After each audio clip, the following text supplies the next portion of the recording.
Ey do'stim, qaysi odamlar uchun yig'lab o'tiribsan? Yuzingga kulib, orqangdan pichoq urganlar uchunmi?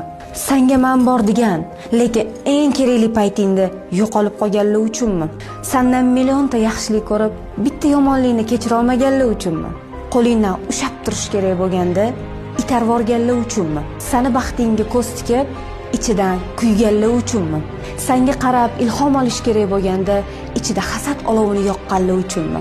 Yaxshiligingni o'zini foydasiga ishlatib, keyin seni kerak emas varrodek yirtib tashlaganlar uchunmi? Shuni bilib turib qolasanmi? Qadringni bilmaganlar uchun o'zingni ado qilasanmi? O'zingni shunaqa arzon qilma. Seni bahoying ulardan balandroq. Qadringni bilmaganlar uchun yonishing o'zingga xiyonatdir.